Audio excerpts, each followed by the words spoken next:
There from the sound booth that I pound you. I'm not stalking, catching bitches walking after dark and park. In that corner, if they don't, they can't go for help because I took their phone. Using up minutes. Hello everyone, this is Mumenjorge. I'm back, and I can confidently say better than ever, and with a vengeance I am back, because I have a new mic now, and behind the camera, I even have a new ring light. So my equipment is all new, this is brand new, a new start, let's just say, with new and better shit. So I really hope you enjoy this video, but I want to show you the equipment first.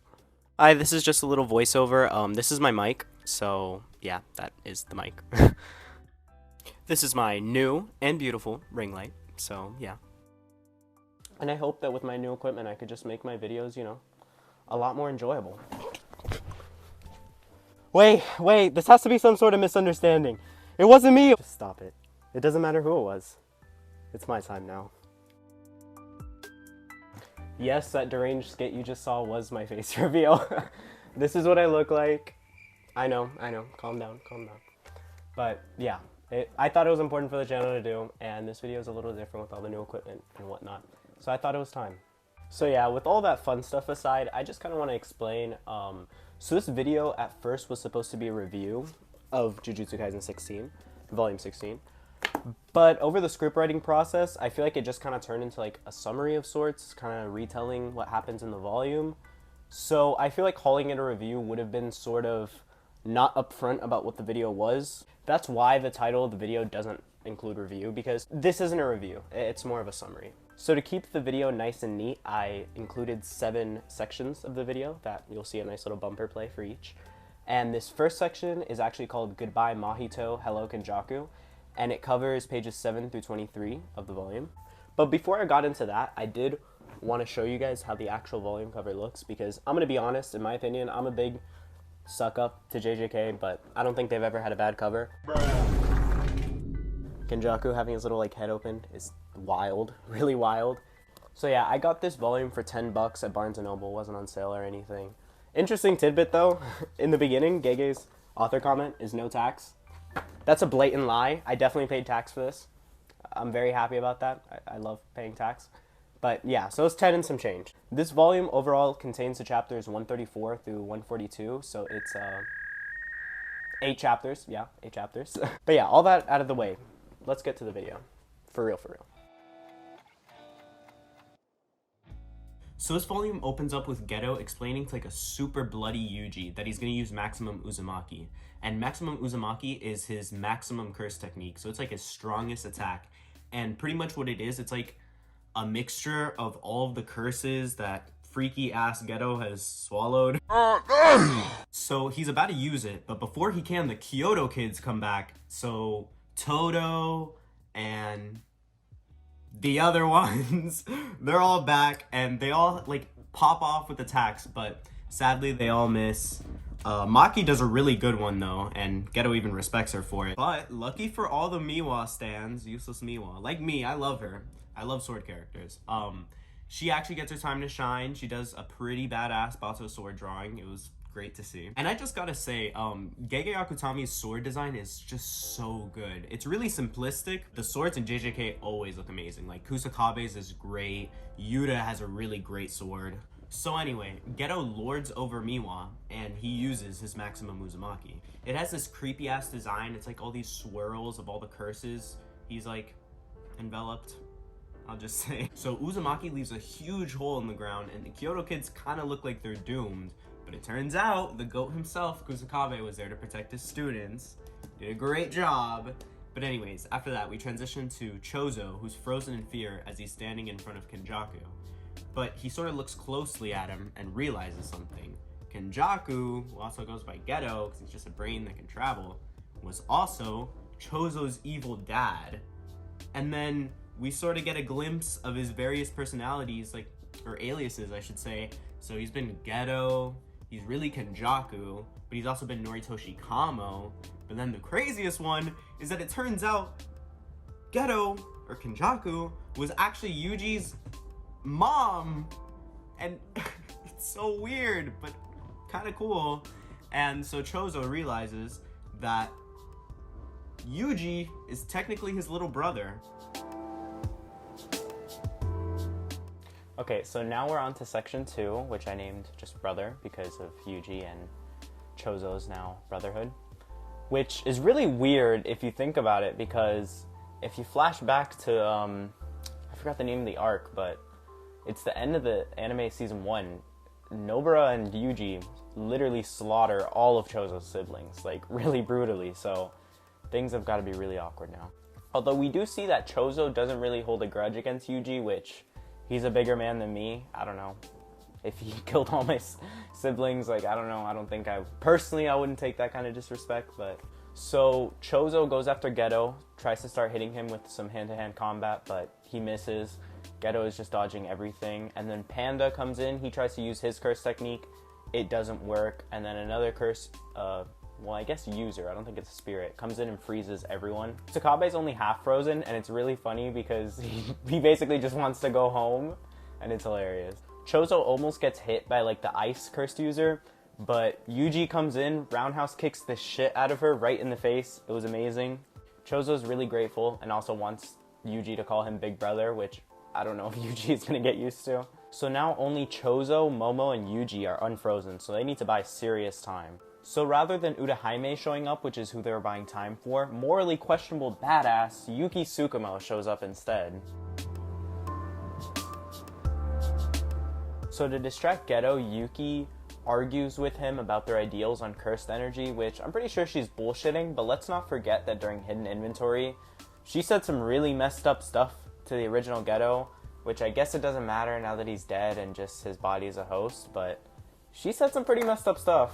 Yuki's point of view is that we should veer off using cursed energy, and Geto thinks it should be optimized.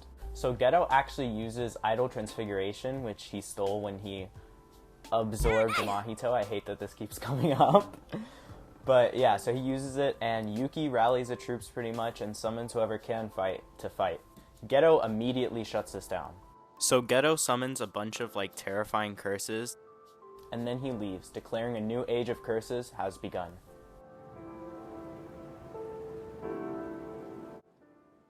So this section of the video is starting off on chapter 137, and the Shibuya arc is over, basically. It's done. We're moving on to different things.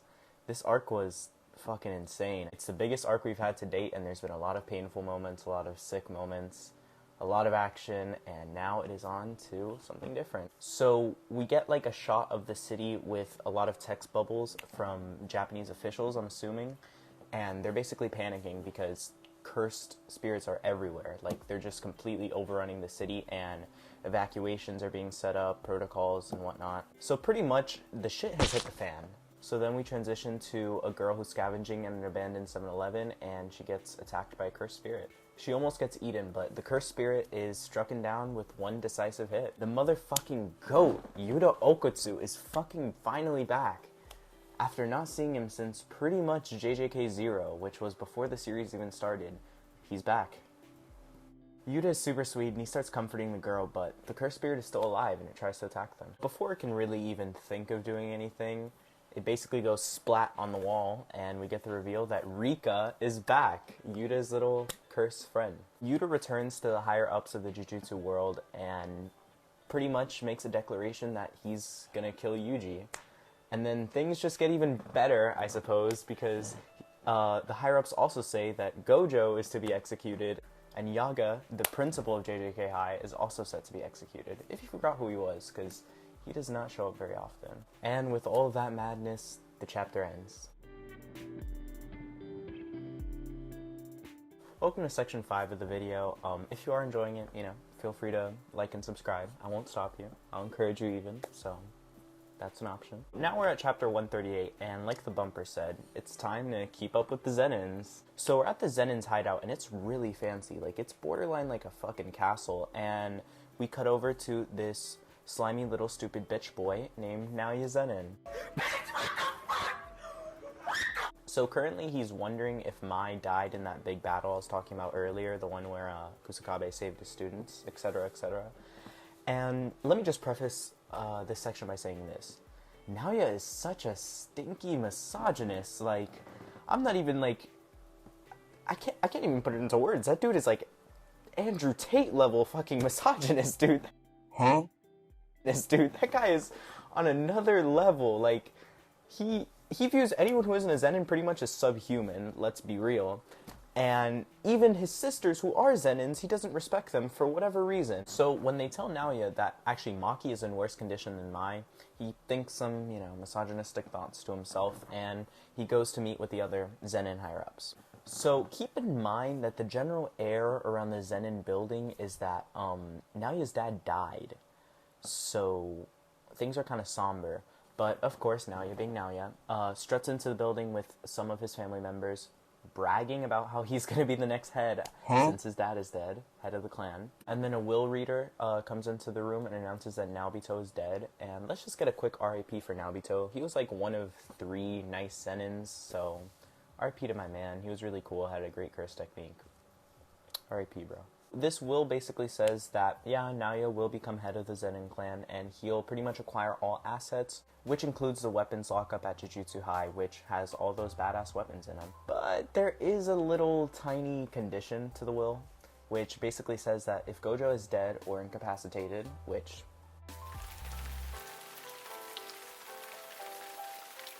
But rather than worry about that, Naoya declares he's going to hunt down Yuji. Yet another person to add to the tally. The chapter concludes with a heart-to-heart between the new brothers, and they're just laying out their laundry about everything that's happened. Yuji expresses a lot of regret about how Sukuna took over his body and killed a lot of innocents in Shibuya, and Yuji did slaughter Chozo's brothers again. It keeps coming up, but it's quite the thing. So we're starting off this section with Yuji clapping his hands to attract any nearby curse spirits so he can sort of lure him into a trap he's setting up. So he gets a couple to follow him, and he runs to Chozo, and the trap has been set. Chozo sets off a mighty piercing blood, and they're done. However, that asshole Naoya crashes the party and announces that he's basically coming for Yuji's head. But all is well in the world when you have the number 2 protagonist, Yuta Okatsu, on your side. By the way, Yuta is so strong now that Yuji thought he was sensing Gojo, dude. This is it. This is the final section. This is going to cover the rest of the volume. So after Yuta appears, Chozo and Naoya decide to start fucking each other up, start fighting, and Yuji decides to make a run for it, because that's probably the smarter choice. But since Yuta is being a bad boy and trying to kill Yuji, he decides to run after him. Yuji flips over a car, and Yuta takes his first strike at him.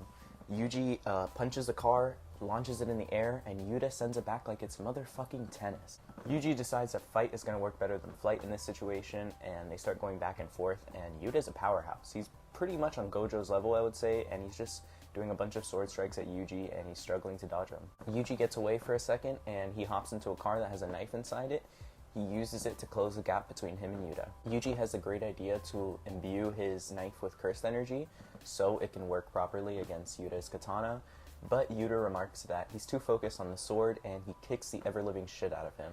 Then Rika grabs Yuji and holds him as Yuta just stabs Yuji. Cut back to Naoya and Chozo, who are still fighting, and Naoya throws Chozo against the wall and he tries to stop his curse technique. Chozo gives a heartwarming speech about being a big brother to Yuji and summons a wave of blood. Luckily, Chozo won't bleed out because as long as he has cursed energy, he can't bleed out. Then Chozo sends out a couple piercing blood arrows, and they all miss, but he has a trick up his sleeve. He uses piercing blood supernova and wins the fight. But the victory doesn't last too long, because Yuta shows up and absolutely wails on poor Chozo. Yuta tells Naoya, "Looks like you're hurt," and the volume ends. That's it. That's volume 16 of Jujutsu Kaisen. Done. But yeah, this signifies the triumphant return of Mumenjorge, I guess you could say. Yeah, making this video took a lot out of me. As you can see from all the wardrobe changes, hair length changes, nail color changes, it took a lot. And I still gotta edit after this, so. But it's been fun. I hope you enjoyed it. If you watched this far, thank you so much. Subscribe, feel free.